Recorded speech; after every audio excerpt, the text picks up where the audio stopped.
wherever you are in the world, good morning, good afternoon, good evening, good night. Here we are, Bradford versus Barrow pre-game chat. And I am joined by the lovely Diana. Ooh, way up. Way up. Come on, Diane. I'm here. There we Working. go. I'm having trouble today. Oh, is it that dial-up internet connection you're using again? Yeah, it's stupid Sky. Right. So, Bradford City versus Barrow tomorrow, 3:00 p.m. kickoff. And the referee is David Webb. So, looking at Mr. David Webb's stats, he's only refereed in the championship. And it seems that it has given out a grand total in 11 appearances, dished out 45 yellow cards and 1 red card. Oh, bloody hell. Yeah, bloody hell indeed. Oh, yes. Excuse my language. So, right, we've got an extreme swear word thing on here, so if it goes out. Right, so since 31st of October 2020, Bradford City have lost 1-0 against Barrow. 30th of January 2021, they won 2-1 versus Barrow. 18th of September 2021, the drew 1-all Barrow. 1st of January 2022, it finished Barrow 1, Bradford 2. The 6th of August 2022, Barrow 3, Bradford City 2. 18th of February, Bradford City 0, Barrow 1. So, Miss Diane, what is your thoughts on the game tomorrow?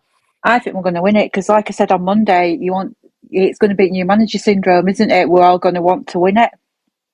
They'll want to play for him and to keep the places in the team. So I think we'll come out and win it. Okay. And what formation do you think he will play? Hopefully he'll play. I'm not quite sure at all. I think he'll probably play 2 up front, 4 at the back. I'm trying to work out now midfield, and then 4 in midfield. Or it might sort of like do about. Why am I using my hand now? Nobody can see me. Or I might do 3 and 1. You never know what he's going to play. But I think I might. Do we need to get your abacus out for you? Yeah. Oh, you're all right. I'm all right. I've been working. I've worked it out. Yeah. And Harry in goal, obviously. So I've got my 11 players. Oh, yeah. Harry in goal. So Bradford City are currently 16th in the league and we're minus 4 goal difference. And Barrow are 8th in the league with 4 goal difference and on 25 points. Yeah. So what's your thoughts on the manager, Diane? I think he's going to do well. I've seen some of the interviews that he's done, and I think he's done really well with the interviews, what he's saying that he's going to be doing and everything. And when they've shown a bit about him doing the training as well, he has been there on the pitch telling the lads what to do as well. I've only just seen like little bits of it. And I think Chris, whatever he's called, Luke, I think he's going to be a good assistant manager to him as well. Okay. So with the teams and stuff, Yeah. who do you think he will pick in the team? Do you know, I was thinking about this on my way home from work walking. Obviously, Harry in goal. If you don't pick Harry, I'll be falling out with him. You know me. Probably Brad Halliday, Sam Stubbs, might do Matty Platt, and then Rydell on where they are. Jamie, Gilead, and Smallwood, and that's 8 in it. Yeah, yeah, that's 8. And then probably Cookie up front, either Poynton or Smith with him. I've got that right, haven't I? Yeah, I've counted. Yeah, I'm hoping he plays 4-4-2 with the team. Yeah. Just like looking over his stats and stuff. Apparently he likes playing 4-4-2. Yeah. So let's just have a look at Graham Alexander's. So Graham Alexander Where are we? So he's managed Preston as assistant manager, Fleetwood manager, Scunthorpe manager, Salford manager, Motherwell, MK Dons, and now Bradford. Yes. Just trying to see if it sees anything what he likes. Oh, it says his preferred formation is 4-3-3 attacking. Yeah, that'll be good. If you're just free attacking, because at least then we've got somebody up front to help Cookie, to help Andy Cook. Yeah. Right. So I'm just trying to see if any team news, not team news. Yeah, see if there's any team news or anything out. So bear with me. Messages, no notification. Let's try to see if we can find anything on the internet. I tried to have a look, but I couldn't get into TNA bit. Oh, you can't enter DNA. No, I don't So look, subscribe. no, me neither. Yeah. Come on, right. There's actually nothing. No. Let's have a look on DNA. Sports, bantams, right. Here we go. Bantams opponents. Oh, actually, no, we've got some Bantams vs Barrow possible lineups. So, according to TNA and from Nathan Atkinson, he's going for Harry Lewis, Holiday, Matty Platt, Sam Stubbs, Liam Rydhall, Kevin McDonald, Smallwood, Gilead, Jamie Walker, Tyler Smith, Andy Cook. Platt could replace Taylor in the back four, while Alexander could go for experienced midfield in order to complete a possible front two of Cook and Smith. Leading top goal scorer is Andy Cook, and he's thinking the Barrow team would be Paul Farman, Chester, Ray, Neil Caravan. He'll be coming back if he's in the team. Yeah. David Worrell, Cots, Campbell, Spence, Elliott, Newby, Dan Tolford, who used to play for Crawley. Oh my lord. Emil, I can't even pronounce that. So former Bantam striker Jamie Proctor could make the squad after making a comeback from injury in last weekend's FA Cup. Also, Ben Whitfield, who is on the Barrow bench. He's been, I think, linked with Bradford a couple of times, and a former, I think he used to be round at Bradford. I'm not 100% sure. And then one to watch, young midfielder Robbie Gotts closing on 100 appearances for Barrow, having made his debut for Boyhood Club Leeds, almost like a swear word on here, in the FA Cup against Arsenal in 2020. Oh, bloody hell. So the referee, the man in the middle this weekend, is County Durham, David Webb, who's refereed 11 championship games this season, but none in League Two. So I don't know if League Two is a punishment for him. He has handed out 45 yellow cards, just one red to the QPR Asma Bekanoff. Oh my God, I'm crap at pronouncing names. In the dire moments, 1-0 defeat to Leeds. His last game in charge of City was back in 2018 when he oversaw a goalless draw for Simon Grayson side at home to Shrewsbury Town in the League One. Yeah, I think he might have been demoted because if he's done something wrong at Championship, it's like you're going down to League Two. So it sounds like he's been demoted. Yeah, looks like he's being demoted, hasn't he? Yeah, definitely. All right, 2 seconds. So, Diane, have you got any more thoughts on the game? No, just I hope that we all get behind the boys and Graham Alexander being his first match, and there's going to be a good crowd there and everything. So I think there's going to be a better crowd than last week. Yeah, because it's his first game in charge, the manager. It's Graham Alexander's first game in charge. So hopefully the fans will come out in force. Yeah, I know my mate that wasn't there last week, they're coming, but she had some stuff on last week, but yeah, she's coming. tomorrow, but the season ticket holders anyway. So, but yeah, I'm just going to log in onto the website and see how it's looking. Do you like for seat sales? Yeah. So on FanHub, Yes. when it kicks into action, I have gone for save.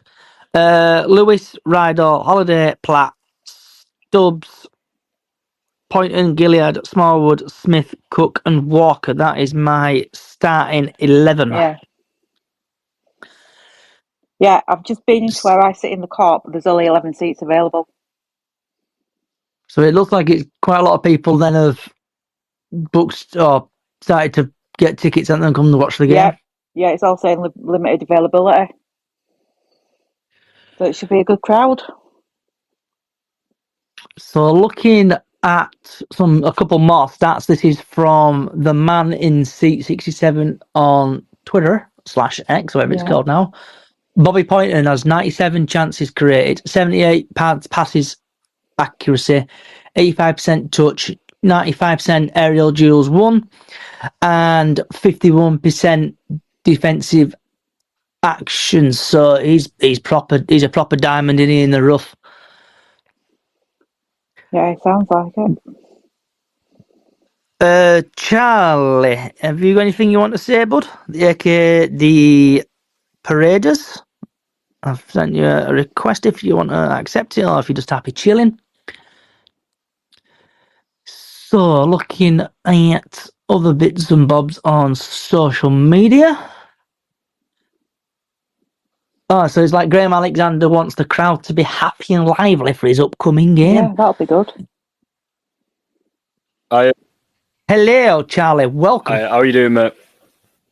I am getting there, mate. Yourself? I'm good. I'm a bit under the weather today, but, who cares? No, you haven't got COVID, have you? I don't know. I had it before, and this is worse than it, I got lucky when I had COVID, but, yeah. Anyway. I had it last year, and I don't want it again, but I feel like I'm getting a cold again. Yeah, there's a nasty cold going around at the moment, proper chesty cough. Definitely. So what's your thoughts on the game, Charlie? I think if I'm Graham Alexander, I see like a fan base that needs exciting and also a fan base that he probably wants to try win over as soon as possible. So I think he'll proper go for it. He'll proper go for it tomorrow. That's what I think. I think we'll see a lot of effort. I think we'll be very direct. I think we'll be very attacking. I don't know how well the lads maybe cottoned onto that. You know what I mean? They might still be learning what he wants them to do, so they might not do it the best, and we might not win. But I think we'll see a massive, massive change in mentality. What formation do you think you'll go for? Oh, I don't know, you see, because he likes his 4-4-2 or his 4-2-2-2 or his 2-4-2-2 or whatever. He has different ways of doing it. But he might even... I think he'll do 4-4-2 just because that's most similar to what we've done, because we do like the 4-2-3-1 at the moment. I think he'll try do a 4-4-2 just because it's a basic formation and it's something that they can easily learn. But I don't know. I don't know what he's going to do. I don't know what players he's going to pick. I think Cookie and Smith are going to start. I'll do a predicted lineup anyway. I think Cookie and Smith are going to start, and then I think he'll do either Walker or Chapman and Poynton. Then Gilead and Smallwood sitting deep, and then the traditional back four that we're all used to.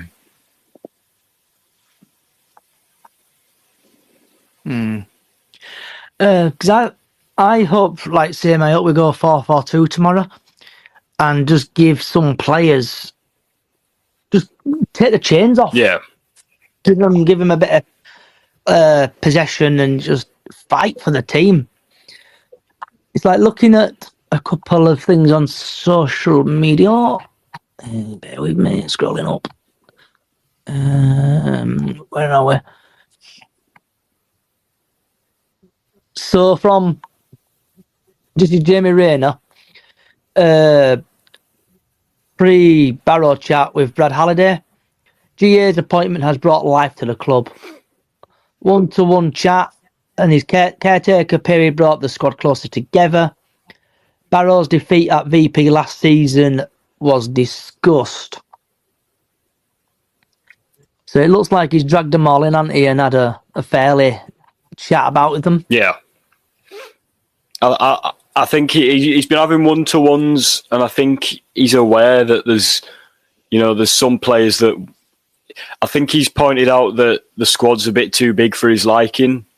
He wants a bit more of a tighter squad, and he thinks there's probably a few players that he'll get rid of. But at the same time, he has said that he's glad that it's big because now he can come in and he's got a lot of choices and a lot of people to work with. It's not like he's stuck with a set starting 11. He can sort of play around with what he finds best.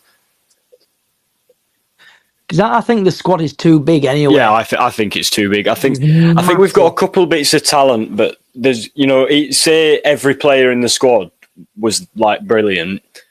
It's just too many. Do you know what I mean? It's like we're not going to be able to play them all, and these players on loan, some of them are going to get sacrificed, stuff like that.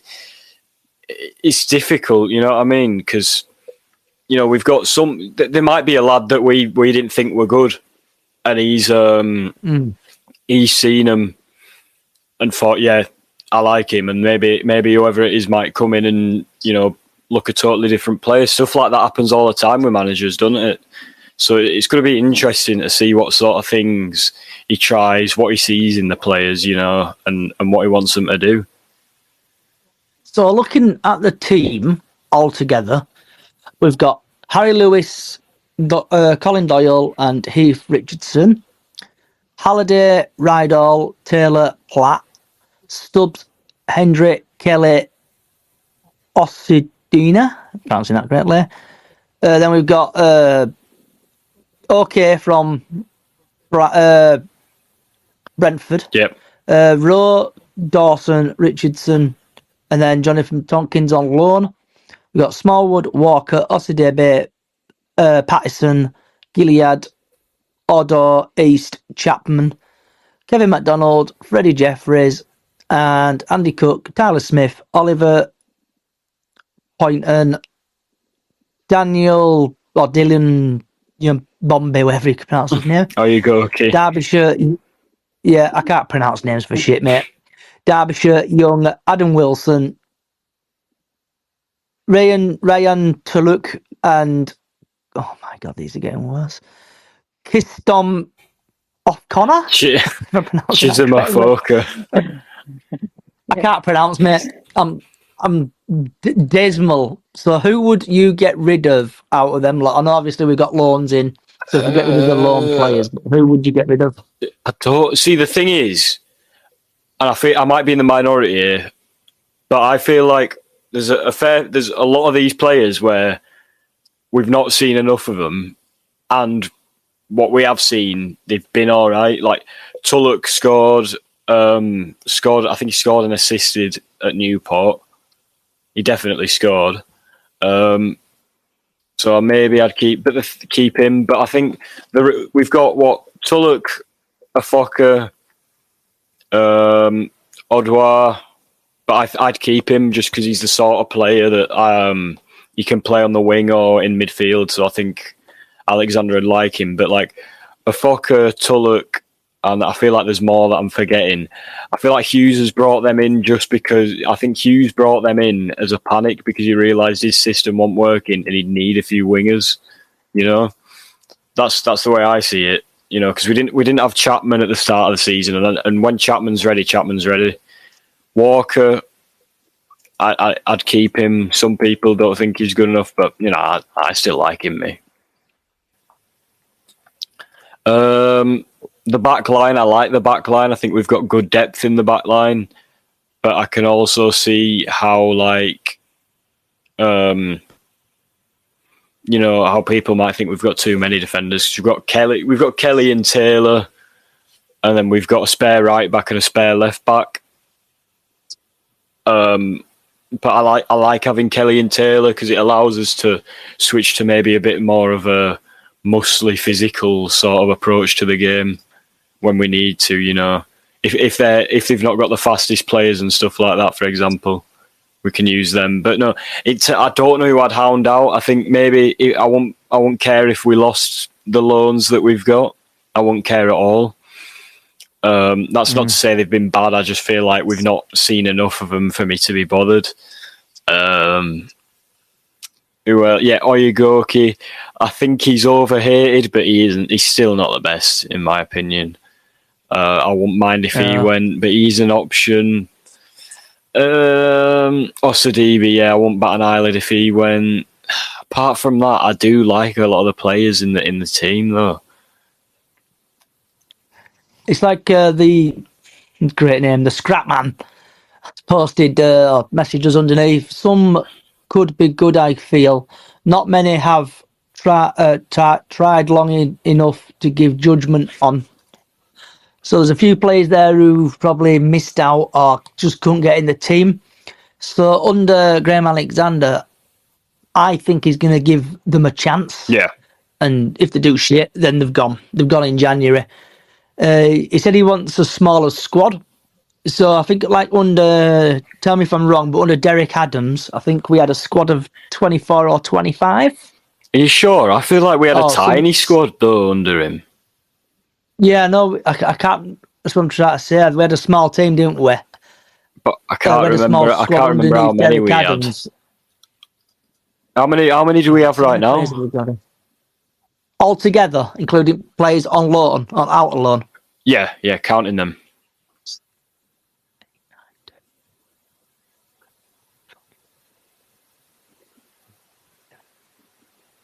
Okay.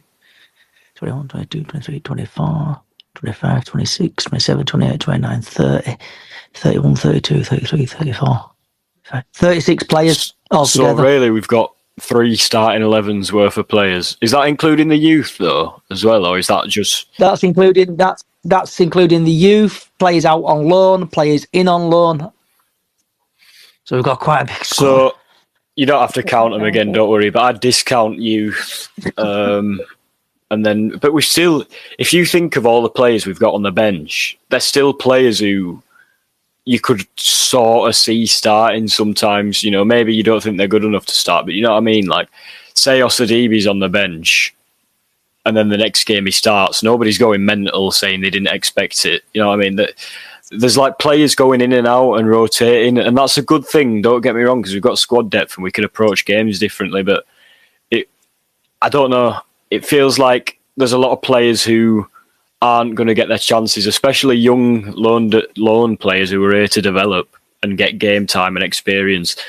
They might not get that here at the moment because there's just, there's too many players, and we might need someone, youth players can be brilliant. We all saw like Tyreek Wright and Scott Banks last season, but at the same time, they're also lacking at times, in the most respectful way possible. Like, they're just a bit too raw and they don't look quite ready. But that being said, I've not seen enough of them, Yeah, I agree with you on that. It's like last season when we had Tariq Wright, Banks and Clichelot. All fantastic players, bossing it, and now I think Banks is out injured in it. Yeah, but he's in Germany's second division, which is absolutely insane. What's that? What's that like equivalent of? Is it like equivalent of our league? It's probably like League One-ish. Do you know what I mean? But there'll be teams at the top of that league that are, probably similar to Championship teams. I don't really know how the league works over there, but he's in Germany. I don't know how good a club he's at, but he's not had a chance to do anything really. I was going to say, I've just counted Derek Adams' squad. There were 26 players or 23 players when Derek Adams were here. That was first team. Yeah, so did you say 23? Sorry, Diane. 23 or 25, something like that. You know me, I can't count today. Yeah, you can't count. You need your abacus out against that calculator. Yeah, it's about in 20s. So should we say just call it 24, round it up roughly there. So 24 in a team compared to like 34 in a team. So that's saying that managers Obviously, from like Derek Adams to Mark Hughes. Derek Adams didn't like a big squad. Mark Hughes loved a big squad. Yeah. But now it's gone to Graham Alexander, who has now somehow some miracle need to work with these players and kick them up their ass and get them winning. And then Scrapman's replied, I think we should reserve judgment until we see these players playing under Alexander. Agree with you there, Scrapman? Yeah, I agree as well. I mean, it's like... Definitely. I'm trying to think of examples with Hughes. I mean, Cook was scoring before Hughes, but you know what I mean? The difference between players, but sometimes there'll just be a player. There'll just be a player who you don't think anything of, and then bang, someone comes in and changes everything. It's so strange. Do you think we'll get the managers bounced tomorrow? I.e., like we'll win the game, or do you think it'll just be like... I do think we'll win, but I mean, a lot of managers and players say that new manager bounce isn't a thing, even though I think it is. I think what the team will find is they'll be extremely motivated. Were it Halliday or were it Smallwood? I think it was Halliday that came in and said that Alexander's already changed the feeling. And I know that's the bog standard sort of stuff you hear when a new manager comes in somewhere. But I believe he will have changed the atmosphere around the club and around the lads right now. And I think that's exactly what we need. Yep, definitely. It's like someone's... Well, where have I just seen that tweet? So it looks like someone's put... Where is it?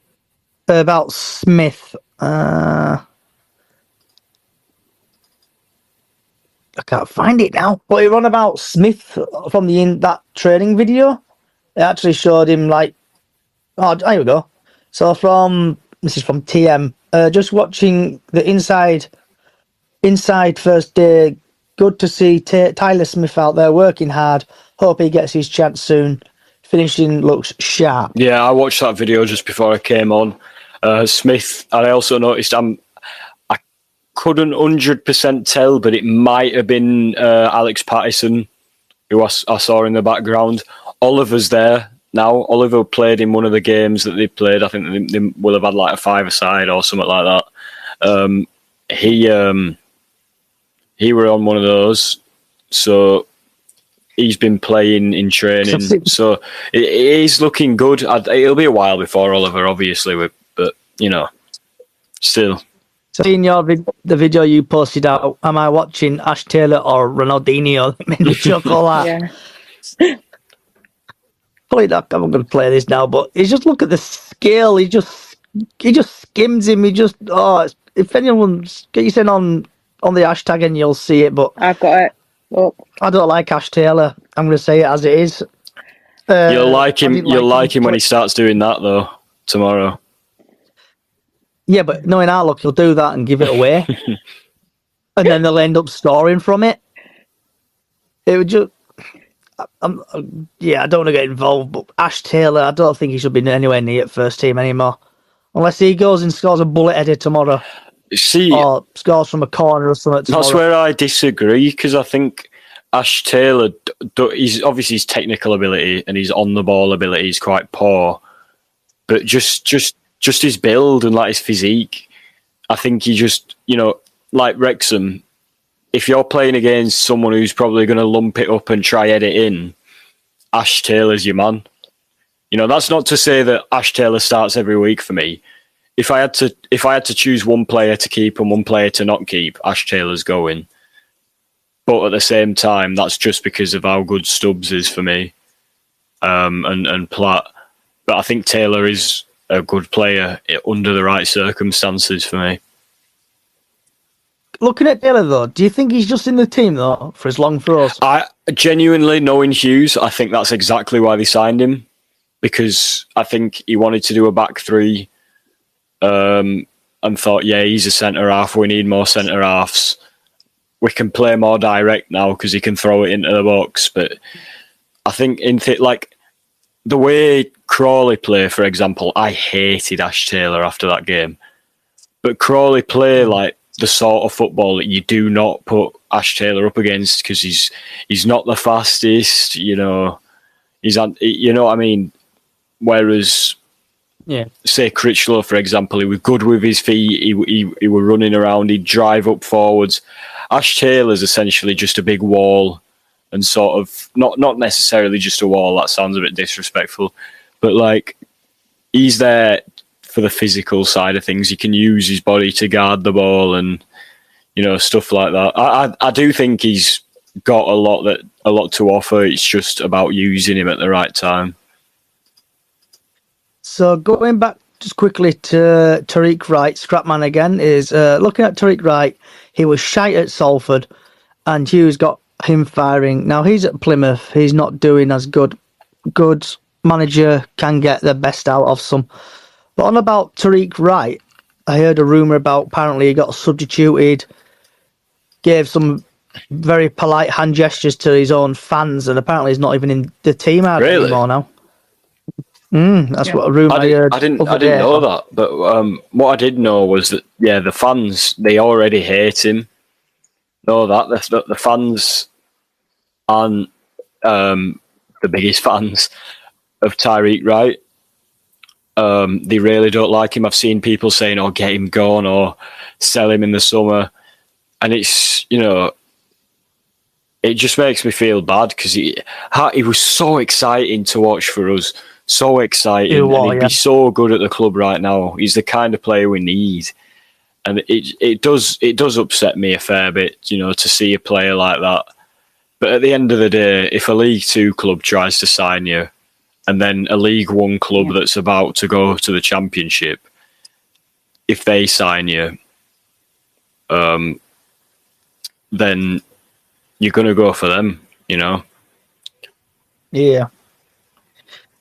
So it's like moving on now from the Bradford versus Barrow game. So I know we've gone off it already, but I'm moving on anyway.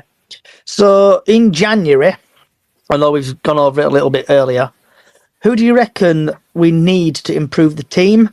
And do you reckon it's going to be Graham Alexander who would do it? Do you reckon that it'll stick with Gent? Or do you reckon someone else will come in like a director of football? I think they'll stick with Gent for now, but they'll probably have a view of replacing him. Also, can I add the independence groups in here? So hello, I like what you're doing. You seem very neutral, which I like. You let people give their opinions. I suggested the idea myself about doing a Twitter space for people to discuss it politely. I don't know if you'd be a better person to do that. I'm just suggesting it because I think it'd be a good idea, and I'm not bothered if it's me who hosts it or you. I think it'd be better if it were you. And I do think the fans need some way to sort of discuss things. But yeah, sorry, tangent for me. But if you want to put a request in, Bud, tell us what you're here for. Because I know you've become active. I know you've been about on social media for a while. I've been keeping an eye out on stuff on social media for you, like looking at what you're posting and stuff. So if you've got time or you want to have a speak today, I'm going to say it, just shoot from the hip and tell us what you want to hear from the fans. So if you want to put a request in and we'll just let you chat, really. If you want to go, if you want to speak anything, or if you just want to stay there and listen, it's completely up to you, bud. So with the club, do you reckon, Roop, what do you reckon the problem is with the club as well? So I think the main problem with the club for me is the lack of... Oh. Am I all right? Can you hear me? It's boring. Yeah, I can hear you, mate. The main problem for me with like the club at the moment is there might be one on the inside, but from what I've seen, it doesn't feel like there's any structure or plan or identity in place. I feel like... the guy's in as a speaker now. I'll keep going anyway. I don't feel like there's any identity at the club at the moment, or like a plan or structure for a plan. There might be, but I don't think there is from, because I've not seen anything about it. And I appreciate things could be going on behind the scenes that I don't know about. That's fair enough. But to me, the plan constantly seems to be get out of League Two, get out of League Two. And that's fine. That's fine because we all want that. But I also think, what do we want to be as a club? What do we want our identity to be? You know, for example, as Forest Green, on a more radical example, Forest Green's identity is to be like a carbon neutral, environmentally friendly football club. What's our identity? What are we going to be about? That's what I feel like the biggest problem is for me. Yeah. Anyway, I'll let the guy speak now. Anyway. Yeah. So what? Welcome, Bradford City fans, independents. The shop floor is yours, mate. Shoot from the hip. Hi guys. Well, first of all, I'm Steve, Okay. and I'm known as Bantam1873 on Twitter. So some of you might already follow me. We formed this group quite a while ago now, but we've kind of kept quiet just to really see how things were going because there was not really anything that we could pursue at that point. And the reason we put this together was a couple of people, mentioned that they had lost a little bit of faith in the supporters group, who, I think done some good things, and felt that there wasn't a good enough conduit to the club in terms of, things that need to be changed, things not working in the stadium, all those sort of things. And we don't really want to cause any hassle to anybody, but we do want to see fans represented because they pay a lot of money across the board, and many fans have followed Bradford for a long, long time, myself included. And so what we tried to do was set up an independent fans space, I suppose, where all opinions are welcome, because that's one of the things we've seen as well is that, people get their opinions shot down just because it doesn't go with the status quo. And for many, many, many months, years, Ryan Sparks has been lauded for what he's done. But I think that over the last, I'd say 12 months, there has been cracks starting to appear in as fans have become frustrated. I don't think that the on-field performances have helped. But then the things like the logo, the membership, the loyalty point system. And I personally felt that, these are things that the supporters board should have gone after to challenge the club on. I don't think there's anything wrong in constructively challenging the club on behalf of supporters on things that affect them. So we've tried to basically kind of remain neutral. There's obviously lots of differing opinions. Some people have described the fan base as divided right now. But I think that, there has to be a conduit and an effective conduit where fans can actually kind of express, constructive criticism that the club then has an opportunity to act upon. I'm not into kind of personally insulting people like Ryan Sparks, etc., nor any of us wanting to do that. I think that the guy has a very, very difficult job, very difficult. But I have to question, why.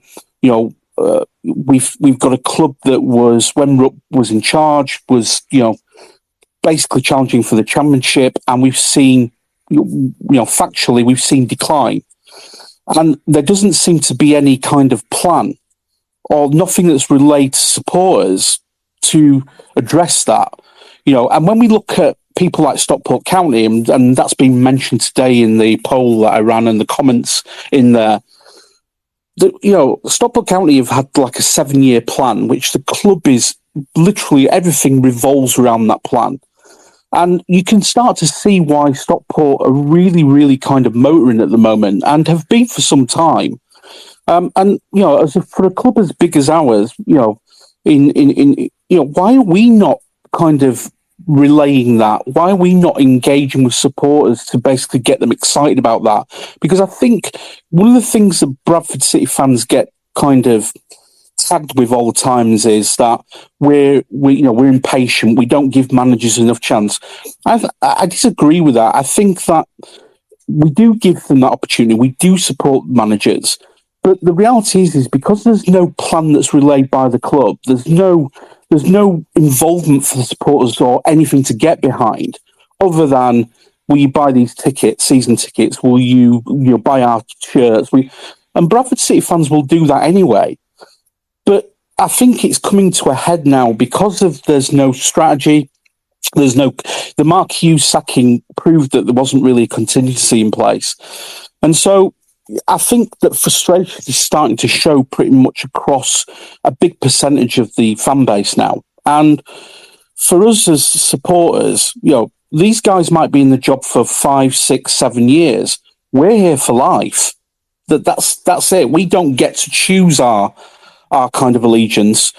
We're here for life. We have to sit there and take whatever's given to us. So what we're wanting now is we want to try and unite fans where we can.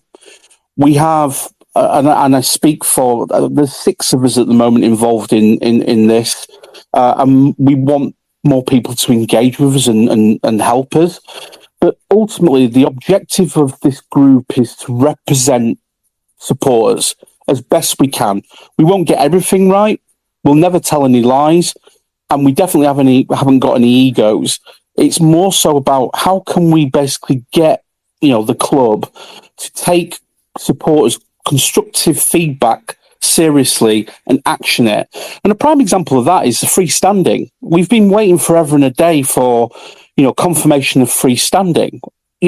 Sparks gave a communication out to the public. We've heard nothing since. So where does it, how long do we give the club to become accountable? And how long do we give the club to come up with a constructive plan, that actually supporters across the board can get on board with and support and do things to help? Because I don't think there's any doubt that as a fan base, when we hit 3:00 on a Saturday, everybody is wanting that club to be successful. Everybody wants them to win on field and win off field. So we've come into light because we basically felt that now was the time to do so. We have no other agenda other than, can we support the club? Can we support fans? And can we identify an agenda, which we can feed back to the club and challenge them with action points to report back to us as supporters? I think the first and foremost is we do need a plan.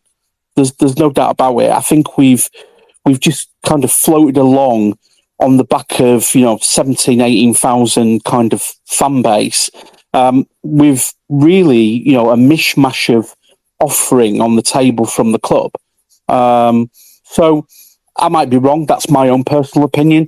But the fact is that I think we have an opportunity as a fan base to really kind of build something, a real good, close kind of unit that actually is working for the benefit of its supporters and ultimately will, support in the club.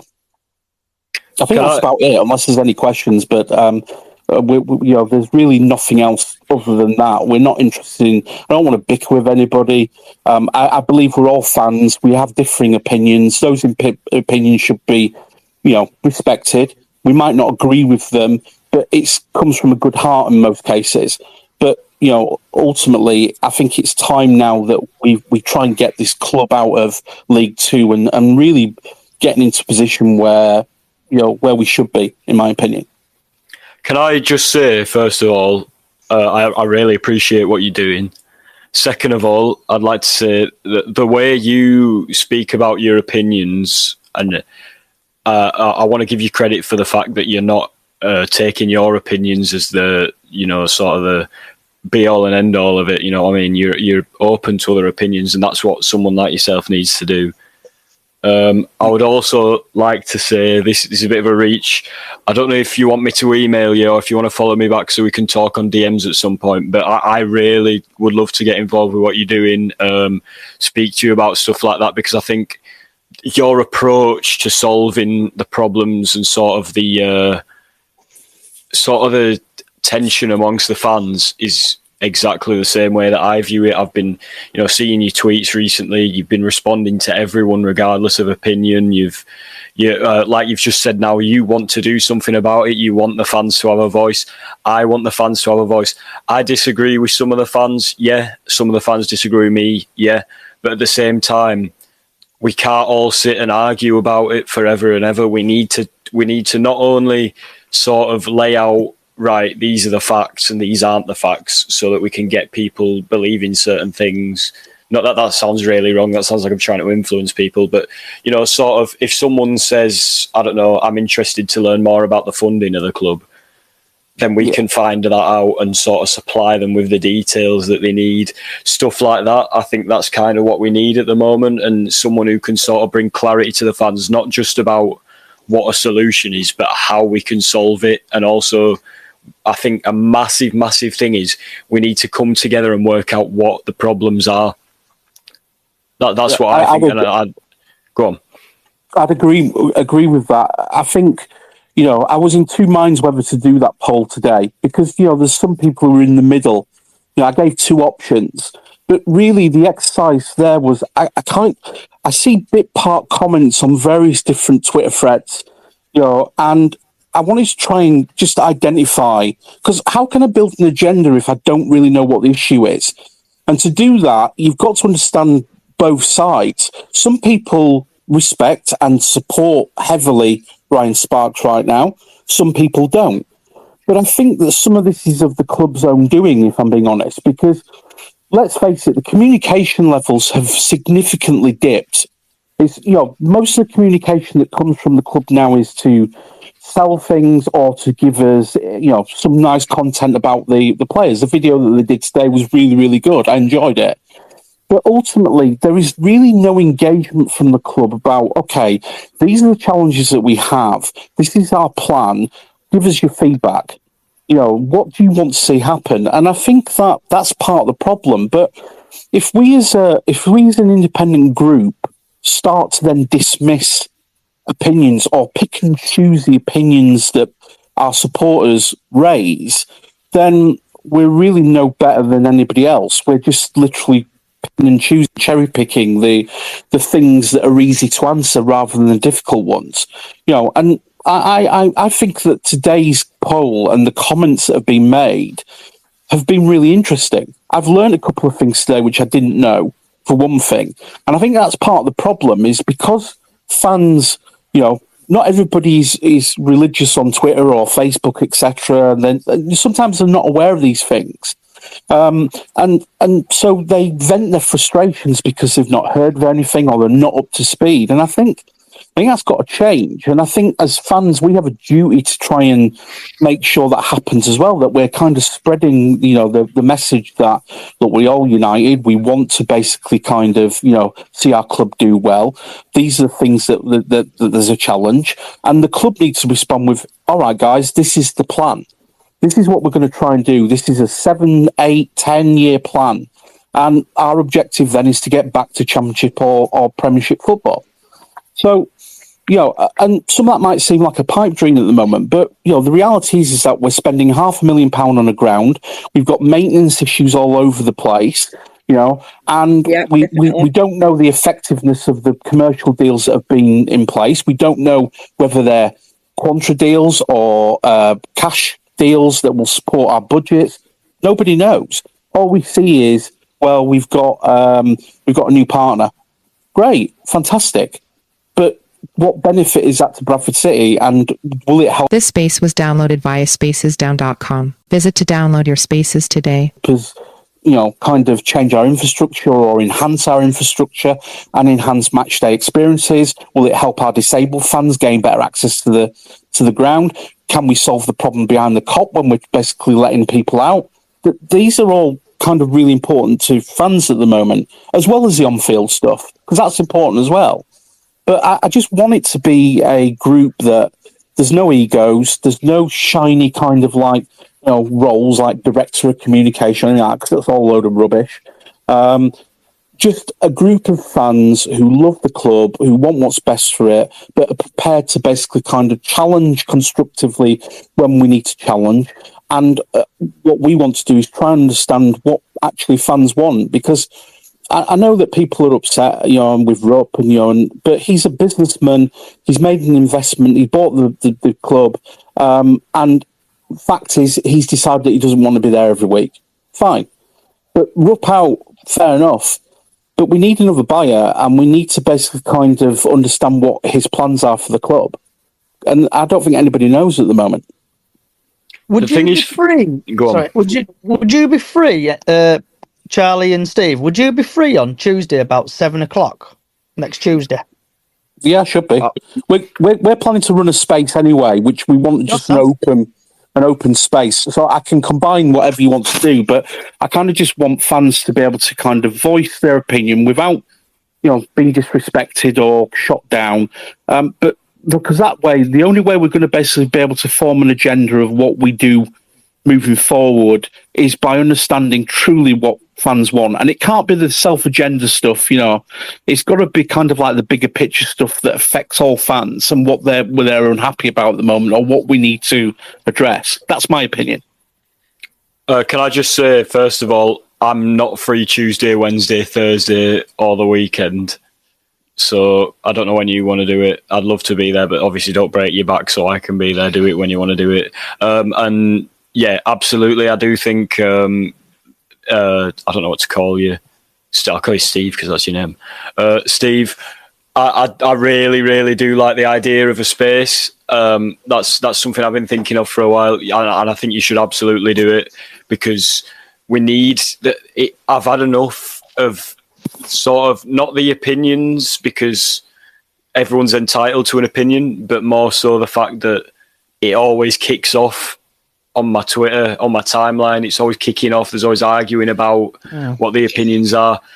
I do, obviously I do to an extent care what the opinions are, and as would anyone who has opposite opinions to me would care about my decision, because ultimately we all want to agree. But I think we're at a point where that's not going to happen as it stands. Let's go try and sort of find out what fans want to find out, establish what facts are, and then we can all sit and discuss on a space, not only our opinions, but what the facts are, with evidence of what the facts are.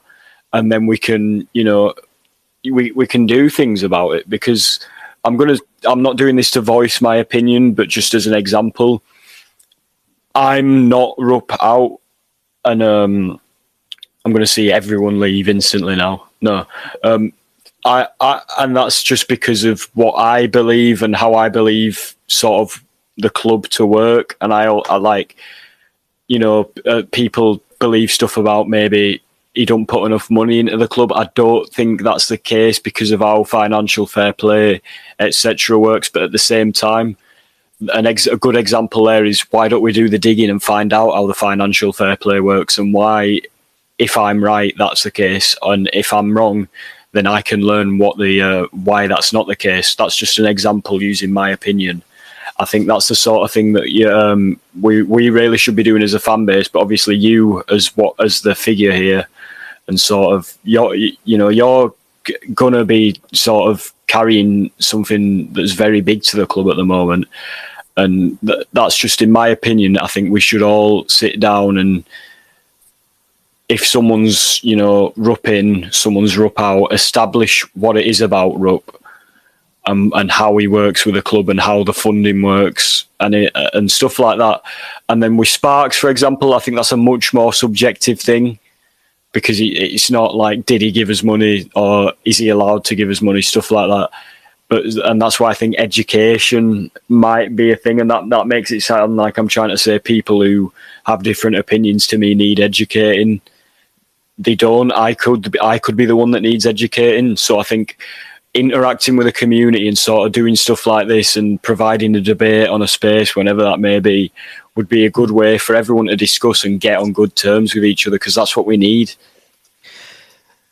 Because so what you're saying there, Charlie, sorry, and Steve as well, some point when everybody's free, we'll just do a space, whoever can, I'll record it or I'll do whatever, and like we could do Rupp in, Rupp out, have a discussion, people's opinions are off the chain, so it doesn't matter if you roop in or roop out, and we just have a proper discussion about stuff.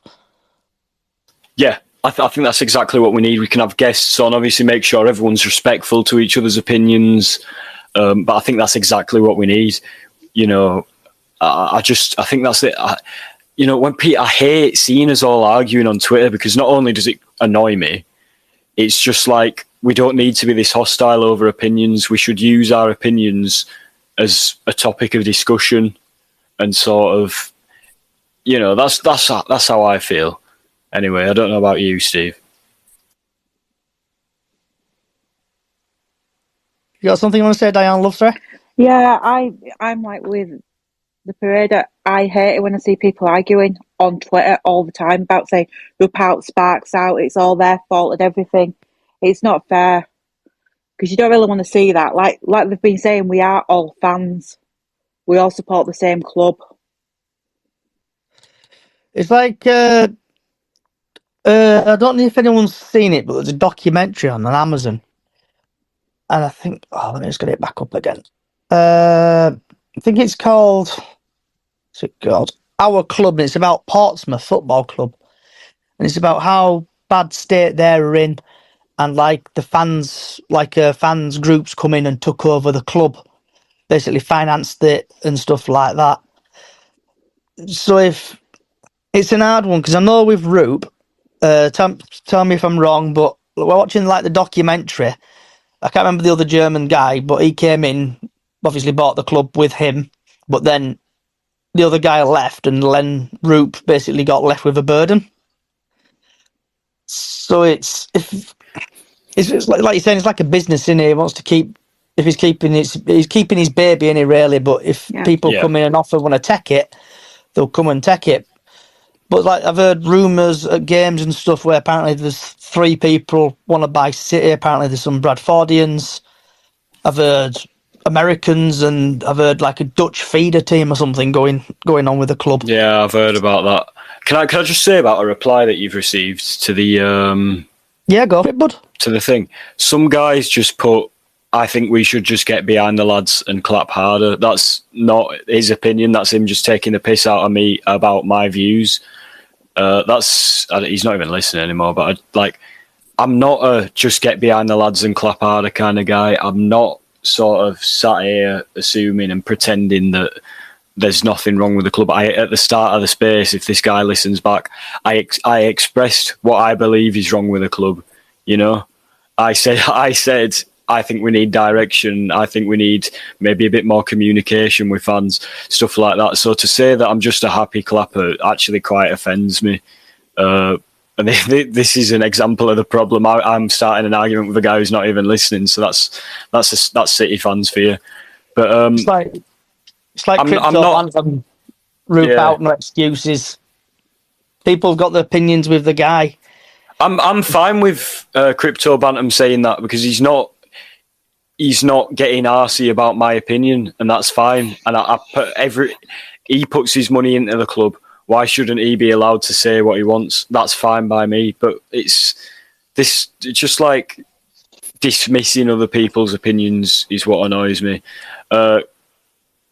Crypto Bantam, go on, Steve. I think for my final kind of piece now, because I've spoke a lot, is look, the common denominator for all Bradford City fans is that we love the club. Because obviously you can follow sexier clubs than Bradford City, but if you're born in Bradford as I was, then it's my club, and I won't follow any other club, thick or thin. The reality is that there are problems at the moment, and there have been problems for some time. Let's be honest. Even last season, when we were, approaching the playoffs, there was dissent across the board.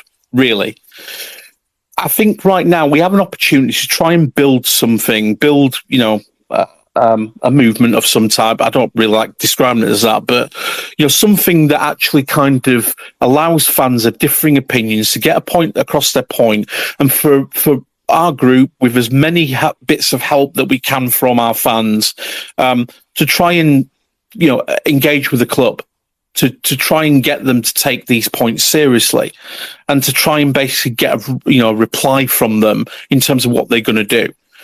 If we don't, can we honestly say that? Can we carry on as we are at the moment? Do you see success at this moment in time as a fan of our club based on the infrastructure that we currently have? Because I don't know if we do. I think my personal opinion on the infrastructure is just that, and I can totally understand the Sparks stuff, because what I say, in my opinion, and I'm going to say why I'm wrong as well, which might sound contradictory, but just listen before everyone cries about me.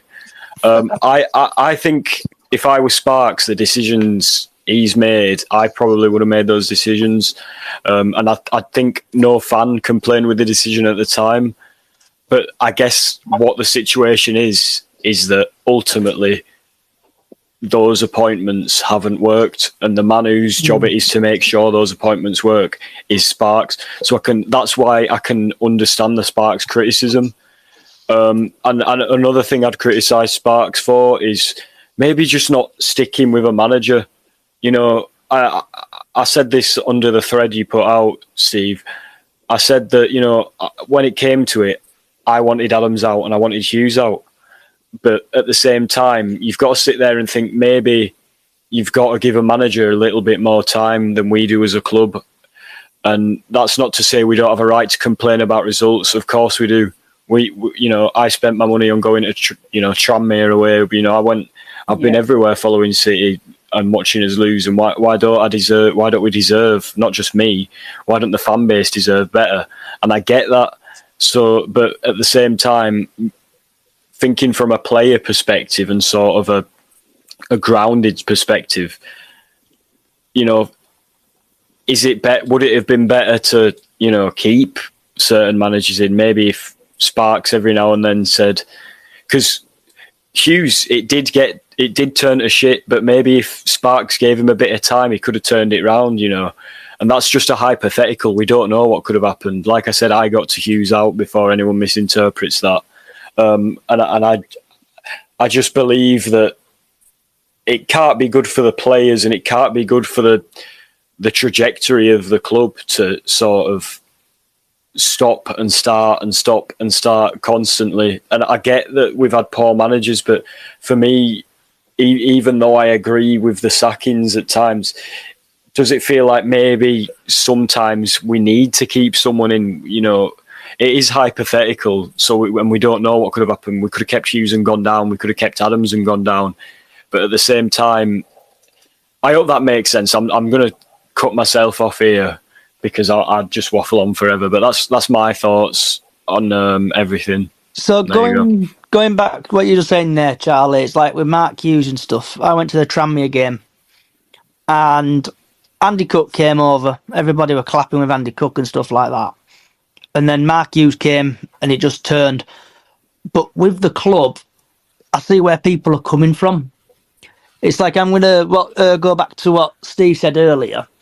So I've just got up the Bradford City Supporters Board meeting minutes, for example, about the leaking roof.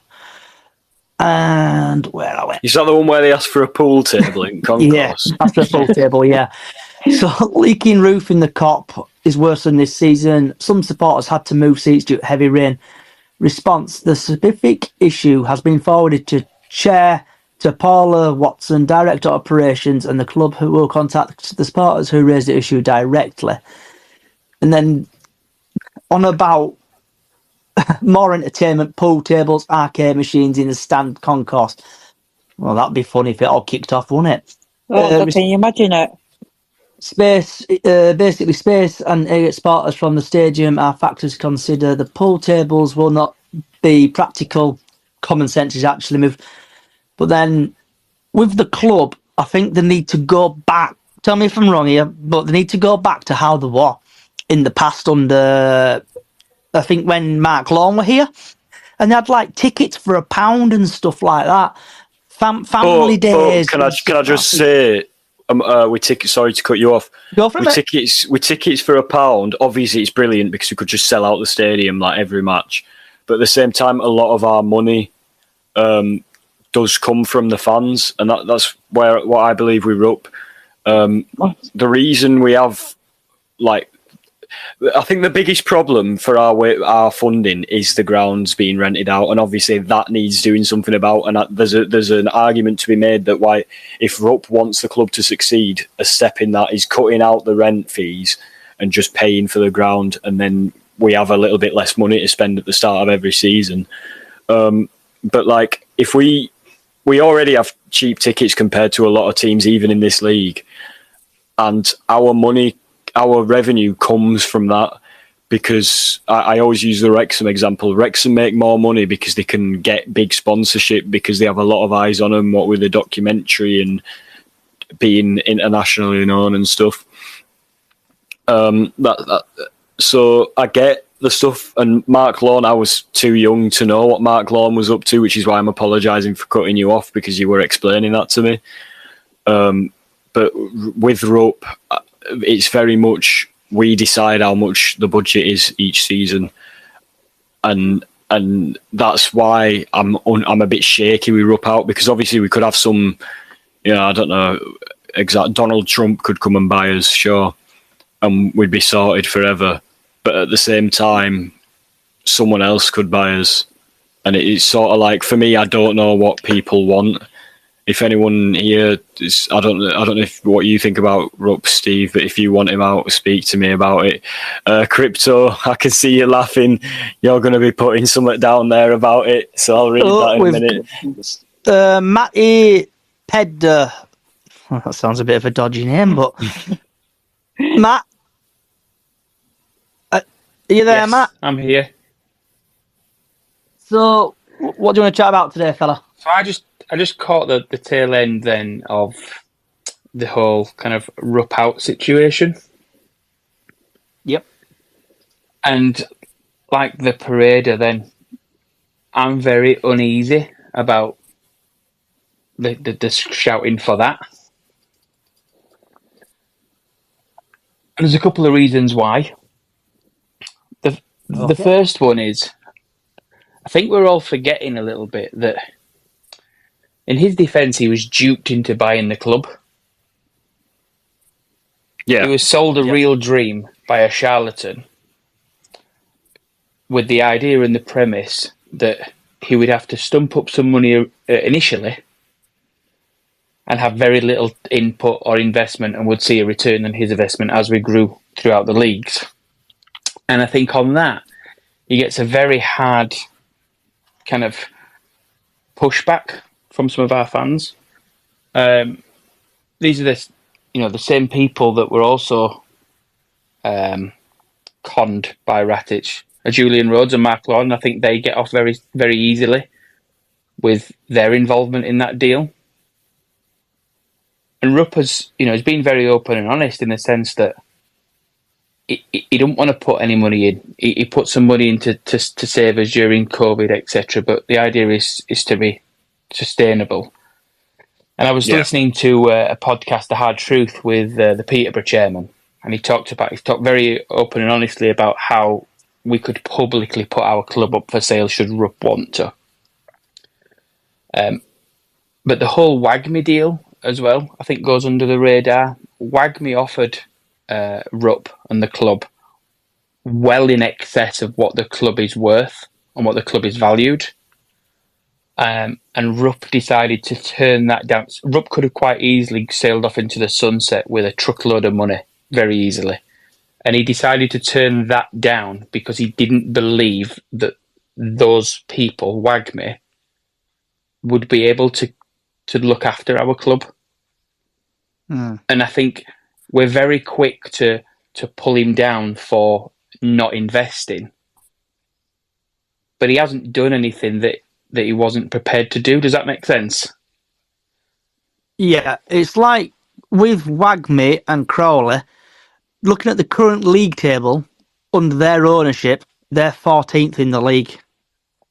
And we're 16th. Yes, we are.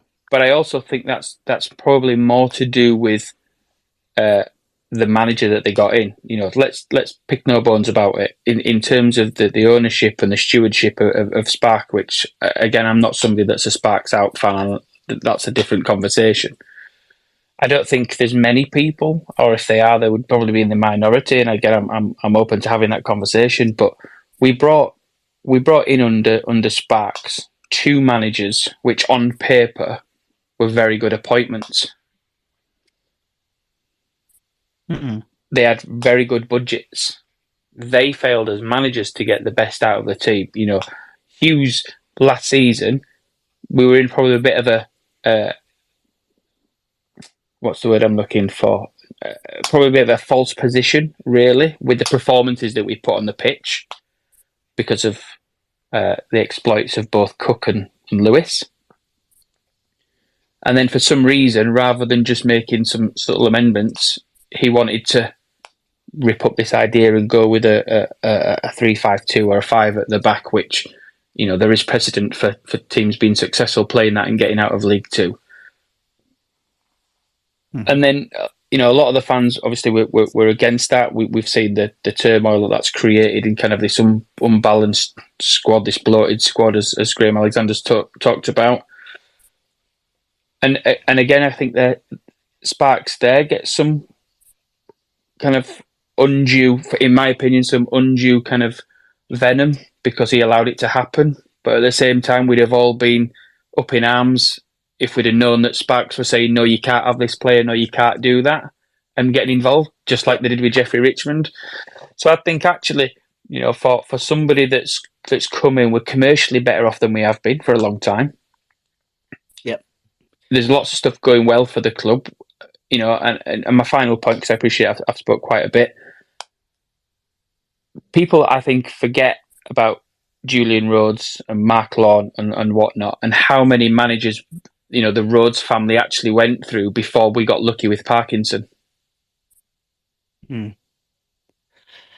So going back to your point about Ryan Sparks, Yes. I think looking on Google, he got appointed in 2018, roughly. So in charge, we had between 2016 and 18, we had Stuart McCall. Yes. 2018, we had Simon Grayson. 2018, we had Michael Collins, head coach. 2018-19, Hopkins. 2019-20, Gary Bowyer. 2020, Stuart McCall. 2020, Mark Truman. 2021, Truman and Seller. It's like a boy band, isn't it? 2021, Truman and Seller again. 21-22, the guy who could not get a better manager, Derek Adams. 2022, Mark Truman. 2022-2023, Mark Hughes. I've got a painting for sale if anyone wants to buy that. 2023. I'll put it on my dartboard. Yeah, put it on your dartboard. 30 quid for you. Oh, well, Mates rates. Oh, thanks. Kevin Cheers. McDonald, 2023, and then Mark Truman, 2023, and then Graham Alexander, 23 to present. So, going back to your point again about managers, but and also I'm going to add staff members. Yep. Since, I think, like staff members, I reckon they've been changed quite a bit since managers have taken over. It's like Mark Truman's like been round like a bad smell. Yeah. So, well, hang on. Let's just go back to how you started that conversation, because you mentioned. Wait. Can I ask you a question as well? Wait, I'll wait until after. Yeah, no, sorry. of course. Interrupt. You started that by saying Sparks has been here since X time. He actually only took over the season that when McCall was sacked and Truman. So that's the only period he's been in charge of managers. Stuart McCall was 2018-19 then, were it? No, or 2018. 2020, wasn't it? Because it was the COVID year when we sacked McCall, wasn't it? Is that when he came in 2020? I thought it was 2018. So Sparks took over the season that got curtailed by COVID, because his first announcement was offering Stuart McCall an extended contract, and then very quickly got rid of him. And there is some stuff behind the scenes with all that people can't talk about. Then he appointed Truman and Sellers in interim position until a new manager could be found. And by sheer luck, Mark Truman and Sellers did really, really well, but towards the end of the season, then we found out that they weren't going to take us forward. So he relieved them of their duties, but they were a very shrewd appointment in one sense because of the cost initiative around all that. And then he brought in Adams, and Adams on paper was an unbelievable signing. Experience in this league, just got Morecambe promoted. We bought him out of his contract, and he came. We also had Turnbull at that time, which as a club we decided to go in one direction, but Adams, given his history, given his experience, given his kind of profile, said that's not what I want. I want to be in control, blah, blah, blah, blah, blah. So we turned our back on Turnbull. It didn't work out under Adams. And then we brought Mark Hughes in. And that's where we are at the minute. So people talk about the managers. I'm not sure, Conor Tellers and Mark Truman, nobody saw them doing really well that first time. Although after the Newport game, the results quickly declined. But we weren't in fear of being relegated, so there was no point making a knee-jerk reaction there. Wait until the summer, bring somebody in, which is why we got Adams. Can I just ask a double-barreled question? Of course.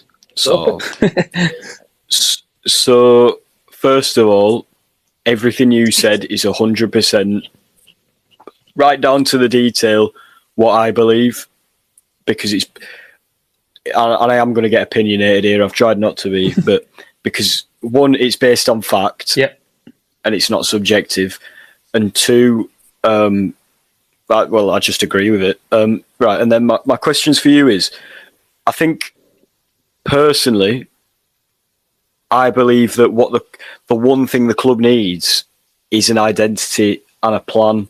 And I spoke about this earlier, so sorry for the people that have been in here a while because it's going to feel like a broken record a bit. But I think we need an identity and a plan, and there might be one privately, but I think it would reassure a lot of fans to know that we had one.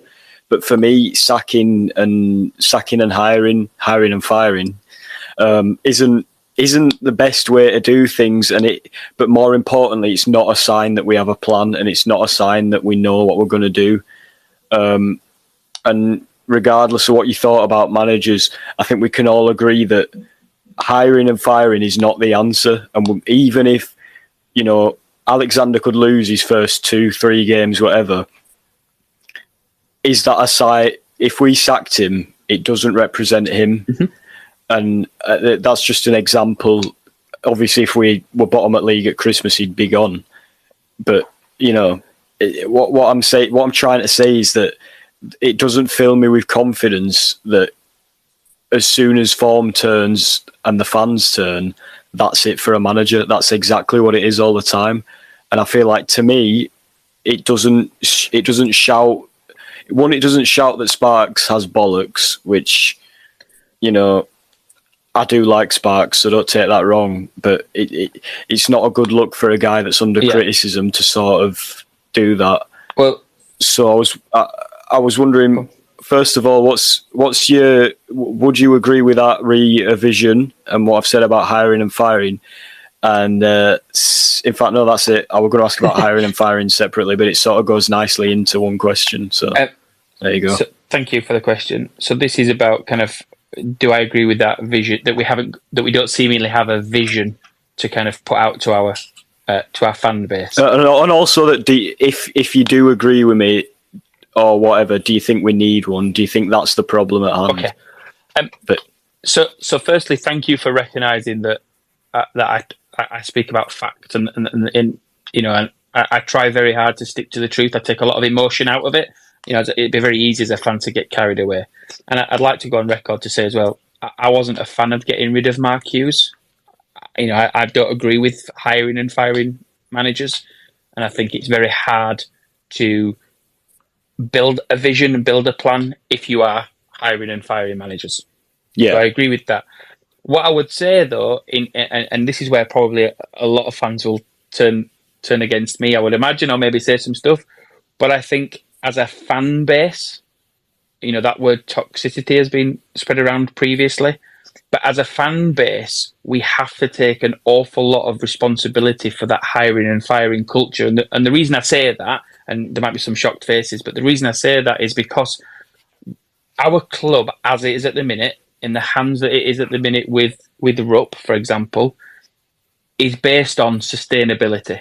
Is based on this idea that we Absolutely. sell a lot of season tickets. If Sparks had have stuck with Mark Hughes and didn't make a change, you can already see on the likes of this platform and on Facebook and so on and so forth, the amount of people saying, "Oh, I'm not going to sign up next year." And what they don't realise is, if we don't sell the season tickets in the volumes that we currently sell them at the ridiculously low price they're already priced at, we don't get out of League Two. So 100%, 100%. So when we're talking about vision and an identity, yes, it's great to have a clear idea of how we want to play. That's the reason that Graham Alexander was, according to his records and the information that I've read about him, is the reason he was removed very quickly from MK Dons, because as a club, MK Dons went, we want to play in this particular way, and he wanted to play in a way that just got results. And I know it went a little bit wrong for him, but that's not a representation on him, given his experience and his history elsewhere. Yeah. Where we are failing massively as a club is that we're in League Two. And we have a stone around our neck, which is the cost for the stadium. And I've got some information around the idea around the stadium. If people ever want to hear that, I'm happy to share it. And until we get out of League Two, we can't really stamp a vision and an authority, because we don't have the longer we're in League Two, the more we're going to suffer. And the quicker fans are to get on people's backs because it's not going the way that it's going, the knee-jerk reaction is going to come. Do I think we'd have got relegated under Hughes this season? No. Do I think the way he was performing would have got us into the playoffs and things like that? No, I don't this season, but there was clear signs that he'd realised the formation at the back hadn't worked. But by that time, I think it was too late. So, it's a bit of a limbo. Should he have gone? Should he have not have gone? But I think the reason Sparks made the decision to remove him is because you saw the toxicity from the fans, the booing and all that kind of stuff. And these are the people that pay our players' budget. So on about like you're saying there about the fans booing and stuff, it's like everyone here pays their well-earned cash, in the words, to be entertained. And going to games and like playing negative football, passing around the back, it's just boring the hell out and the annoying, and just passing around from the back and not attacking, and just you go and score. Well done, you've scored.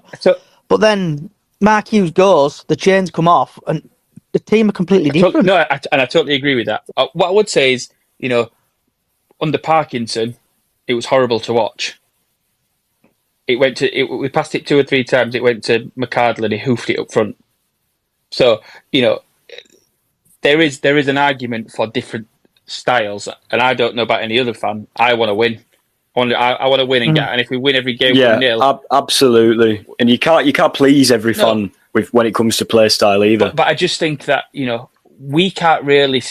We're not financially in a position where we can afford to have a clear vision, if that makes sense. Sparks has come out a couple of times. Beginning of the season, he said, we want to be attacking more. We want to be doing this, and they all say the right things. It's like that age-old sentence by Mike Tyson, right? Everyone's got a plan until they get punched in the face.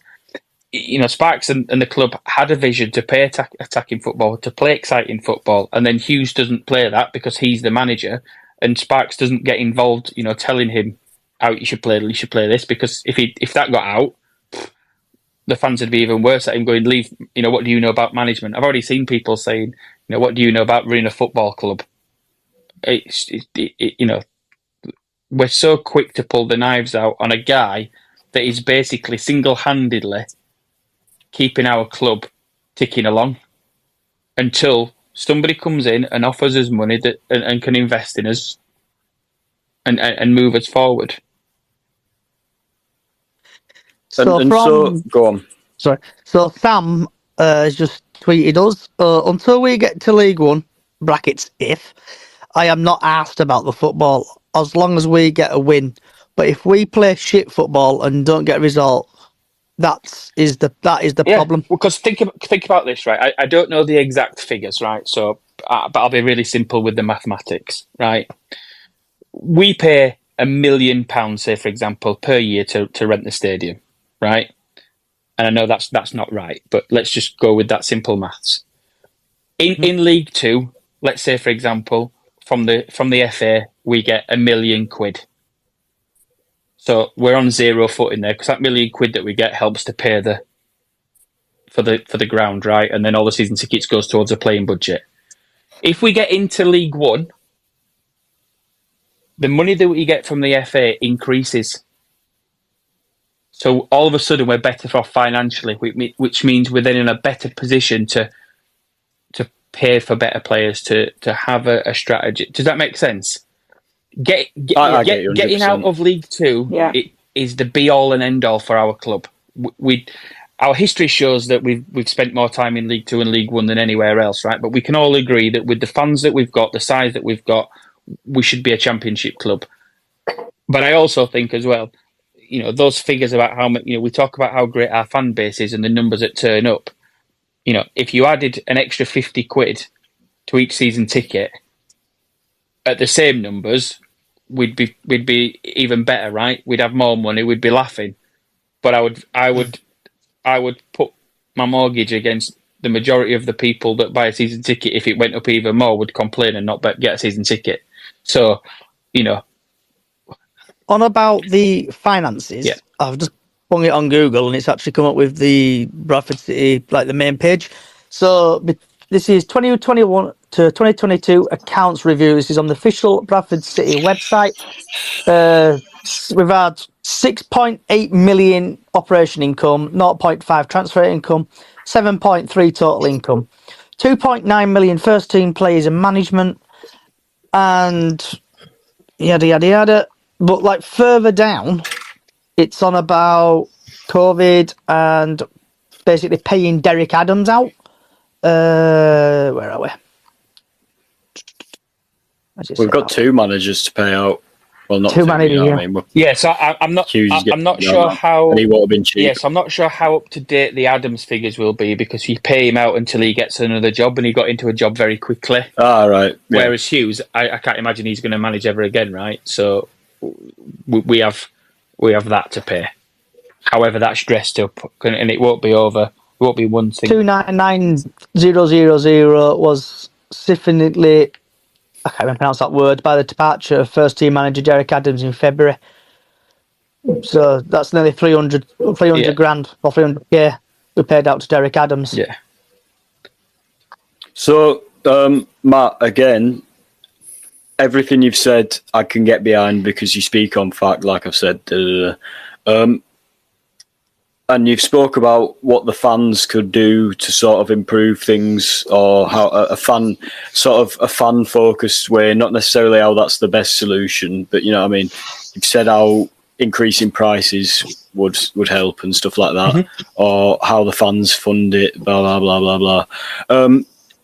That makes it sound like I'm calling you boring when I say blah, blah, blah, but you know what I mean?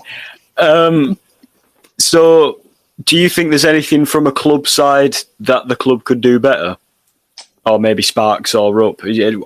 What do you think could be improved on the club side, not the fan side? Oh, there's a lot.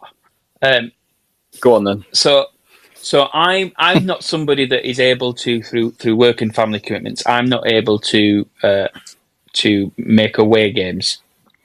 I know that there's often this big hoo-ha about loyalty points and how that works, etc. One of the things I would advocate for, and again, this is a very kind of high level, I've not looked into the numbers specifically, but I would almost create another season ticket for away fans so that you pay, I don't know, maybe £30 for a year to be the first person to get a season ticket for an away game. It's not about loyalty points, because those people that often go to the away games would probably, if they knew there was a way to guarantee a ticket almost, or be certainly get first refusal would probably pay that difference rather than having to worry about, I'm going to 3 away games, so I only get 3 points or something like that. Does that make sense? They I did think it in the that's past. go on. Sorry, they did it in the past though, Matt, where you paid 30, 40 quid or whatever it was for. It was 50 quid from memory. It was like an exclusive travel pass or something. Okay. Yeah, Yeah, I used to and have then that. you would basically Salford tickets would sell out in space of like 2 minutes. You would have to be quick on I it. would also, so this is the other thing as well, I would also limit tickets to 1 per person. I think, and again, you're not gonna appease everybody, right? But I would imagine most people that go to away games go with their friends, or family. So if you all had a unique season ticket number for away travel, for example, and you were able to give those numbers, then each ticket would be attributed to that season ticket number. So you're not falling into a case where somebody just turns up and goes, "I want 20 tickets," for example, and then tries to resell them. You've got actual analytics, you've got actual data attributed to who's bought those tickets. It would also then help with the seeming problems that we have with the younger generation at the moment, who are causing problems that we end up being fined for because the ticket you've got in your hand has a digital code, and that's attributed to that ticket. I think the problem though with it would be, Bud, is if like Torchy and stuff like that, Bingley Bantams, Shipley Bantams and all them lot, they'll probably find a fault with it where, say, they'll try to fill a coach up and say you can't get a ticket for that game, for example, but you want to go on the coach, you can't go to the game. If that makes sense where I'm coming from. Yeah. So again, there would be some leniency with that because, if we're going to be, really honest about things, right? Everybody knows what away games are happening at the beginning of the season. So it's not like an away game is sprung on people. So with a little bit of planning, a little bit of foresight, you could probably work it with a group like Bingley Bantams, if that makes sense. You could probably work out that. Yeah, it's like with... Oh, has he muted himself? With that, though, it's like, for example, what game can I think of? I can't remember what game it was, but they're like a game in the past where the tickets have gone live like a week before because there's been an absolute balls up from like whoever sent them out. Was it Carlisle? Can't remember what game it was. There were proper balls up with it, and tickets. It happens all the time, though, stuff like that. But like we've met on about away travel and stuff. It's like there's some teams now. I'm going to go. I think is it Stockport, not Stockport, Sutton and AFC Wimbledon. They do like QR codes, and I thought it would be easy if like most of the teams like would do a QR code or 20 is plenty for a away ticket. Well, no, I think that the reason we're talking about away tickets, though, is purely because we could an away season ticket could fund the club, and it's a way for fans who want to fund the club more, and it doesn't necessarily take away for those who can't. But like for me, I go to every away day that I'm available for. I would 100% buy that, and it's extra money for the club.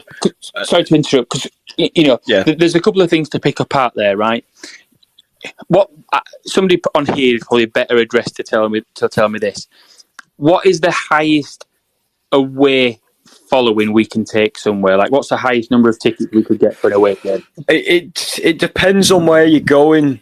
You see, I'd say on average, probably it changes depending on the club and how much they want to give us. But sometimes 1,500, isn't it? Really? So sometimes 2,000 if you're very, very lucky. So you'd probably say, right, you would have to, as a club, again, not everybody's going to be happy, but you'd have to limit the number of these away season tickets that you could offer, because you can't sell another 18,000 of them, because then you're back to square one, right? Yeah. And there's a way to kind of offer them out as an early bird to certain people based on the current loyalty factor. Do you know what I mean? Like, you wouldn't just open it up to all fans to buy this away season ticket loyalty scheme, because I might go and buy one and be able to buy it really quickly, and I've never had a away ticket in my life, for example, whereas you've just mentioned there you try to go to lots. So based on loyalty points, you would offer it to certain people firstly, and then you cascade that down until, say, I don't know, a maximum of 1,700 are sold. Then what you're doing is you're limiting the competition for a ticket. So you're up against 1,500 people to be able to buy one ticket, as opposed to up against the 18,000 that could try and get a ticket based on loyalty points or whatever.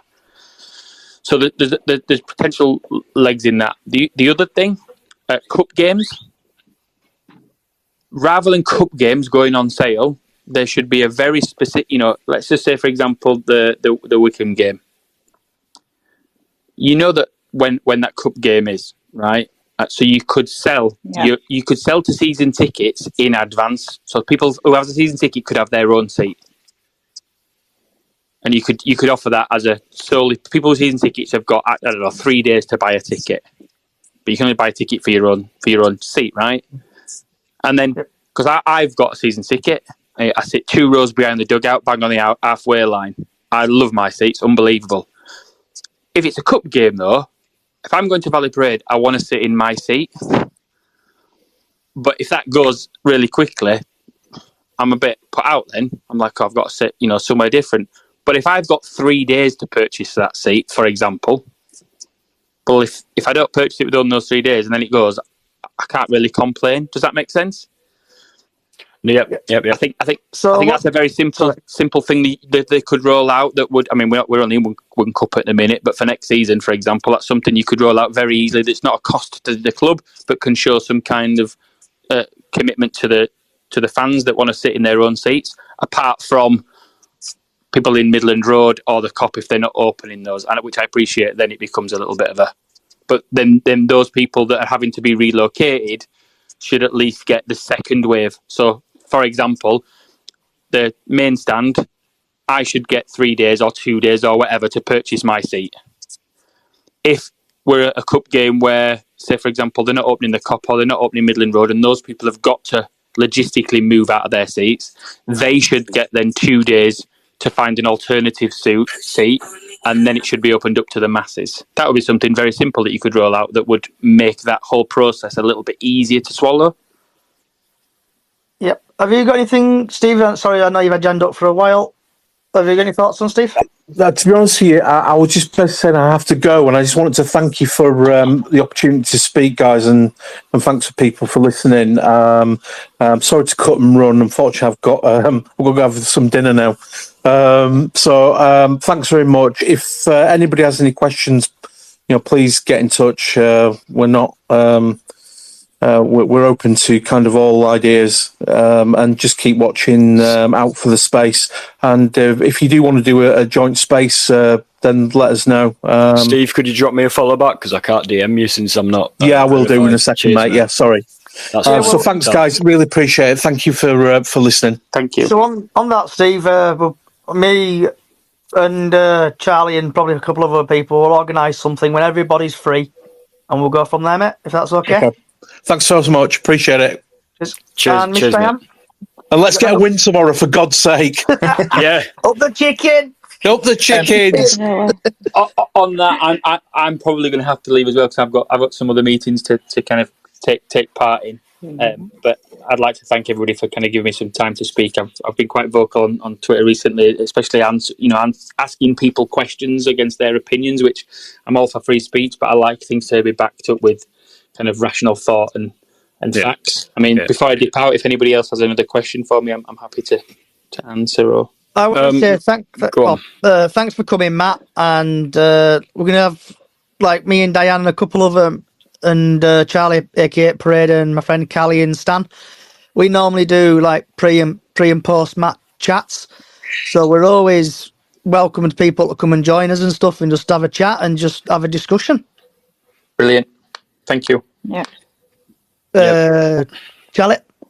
I just wanted to say, is there anything else you'd think? Because obviously we went on a tangent about away season tickets rather than stuff that had sort of helped the club. So if there's any last point you could squeeze in on how the club could do things to help the club. What I'd like to do is actually give it a little bit more thought. There are a number of things, but I think if I was just to blurt them out now, they'd come across as a bit wishy-washy, and I don't think they'd do anybody any justice. But I definitely have some ideas that I think would benefit on both sides. All right. I just want to say as well, you speak really well. You're on my side at arguments, so that's good for me. But yeah, cheers for coming on, mate. Thank you very much. Cheers, Matt. Thank you. Diane, love, you got your hand up in the corner there. Yeah, I've been sat here waiting patiently. I'm a woman. I don't push it. No, I was just going to say I was going to grieve him about the seats, like the cup games and everything. But luckily, when the Wickham tickets went on sale, I got my seat. I made sure nobody could get it straight away. Right. So, yeah. I know we've waffled on very much. So, my favourite part. What's the score going to be tomorrow? Diane? Oh, I'm going to say 2-1. Parada? Charlie? I'm going to say 2-0. 2-0 win. Oh, I've not got faith in Harry. He's not faith in Harry. I think it's going to be 1-0 City. And on that note, wherever you are in the world, good morning, good afternoon, good evening, good night. Thank you, everybody, for joining. I hope Scrapman thinks it's going to be finished 2-0 Bradford. You can follow this podcast on Apple Music, Spotify, and even we're going global, iHeartRadio. Wow. Also, you can get us on Bradford City Up the Chickens on Facebook. Possibly, we're in discussion. We might do a space tomorrow about I think I set it for 5:30. Thank you for listening, everybody. Good night. Night. Bye.